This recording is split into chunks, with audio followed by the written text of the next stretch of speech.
মুভিতে minute package শেষ হওয়ার আগেই যাতে অটোমেটিক্যালি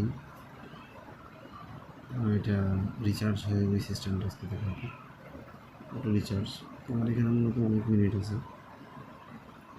অনেক মিনিটটা আমার 27 তারিখ শেষ হবে। হয়তো যদি আমার খেয়াল না থাকে, মনে না থাকে, সেক্ষেত্রে কী করার, সেই ক্ষেত্রে অটো রিচার্জের অপশন। কারণ আমি এখানে এই যে দেখে গেলাম, দেখে যাওয়ার পরে এখানে একটা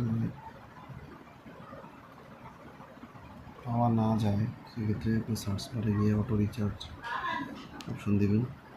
get started with auto recharge, any automatic payments set করতে হবে।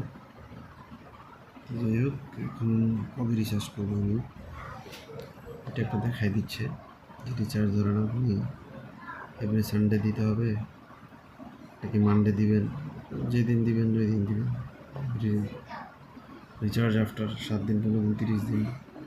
হ্যাঁ, তো আমি 30 দিন দরকার, কারণ সানডেতে দিলাম রিচার্জ অন স্পেসিফিক ডেট। এখানে ওই যে ধরেন মাসের কোন তারিখে আপনার প্যাকেজটা শেষ হয় এটা আপনি সেট করতে পারবেন।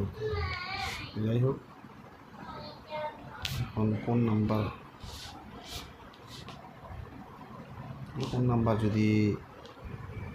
অটো রিচার্জ করতে হবে সেই নাম্বারটা আপনি বসাই দেবেন। তো টাকার অ্যামাউন্টটা এখানে বসাবেন, আপনি 50 টাকা।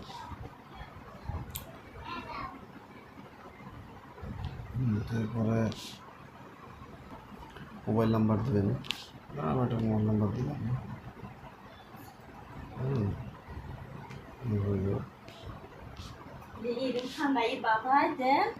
একটা আছে, একটা যে কোনো একটা নাম্বার দিলাম। তারপরে কন্টিনিউ, কোন মেথডে বিকাশ নাকি নগদ, বিকাশ সিলেক্ট করলাম।